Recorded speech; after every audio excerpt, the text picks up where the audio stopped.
Welcome to my channel friends.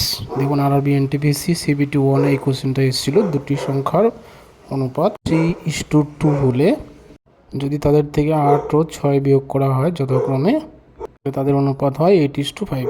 তাহলে সংখ্যা দুটি কী কী দেখুন বন্ধুরা, আমি টিক্সের মাধ্যমে অঙ্কটি করাচ্ছি। ঠিক আছে, এখানে আমি প্রশ্নটা লিখে নিয়েছি আর নিচে দেখুন আমি এনটিপিসির কোশ্চেনটা তুলে দিয়েছি।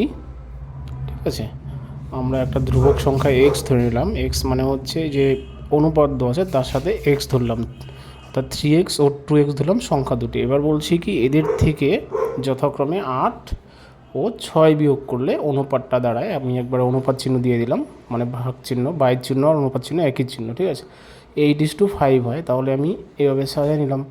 এবার কি বন্ধুরা, সমাধান করলেই আমি এক্সের মান পেয়ে যাব। আর এক্সের মানটা আমি 3-র সাথে আর 2-র সাথে গুণ করলে উত্তর পেয়ে যাচ্ছি। দেখুন এক্সের মান কত পাচ্ছি, বিয়োগ করুন এটা 8, এক্সের মান পেলাম 8। ঠিক আছে, এবার এই 8টা কী করবো বন্ধুরা, প্রথমে যে 3:2 সংখ্যার অনুপাত ছিল সেখানে আমি বসিয়ে দিব। 3 × x মানে 8, 3 × 8 24, আর এদিকে 8 × 2 = 16। এটাই হচ্ছে উত্তর বন্ধুরা, 24 আর 16। এবার বন্ধুরা এটা যদি আপনার কঠিন মনে হয় তাহলে দেখুন আরও একটা ট্রিক্স আছে, খুব ভেরি শর্ট ট্রিক্স। দেখুন বন্ধুরা, আমরা কি করব, এই 8 আর 6 আগে লিখে নিলাম আর শেষে যে অনুপাতটা দাঁড়ালো সেটা লিখে নিলাম। এবার কোনাকুনি গুণ করব, গুণফলের যে অন্তর হবে সেই অন্তর দিয়ে যথাক্রমে 3 আর 2কে গুণ করে দিন, তাহলে আপনি উত্তর পেয়ে যাবেন।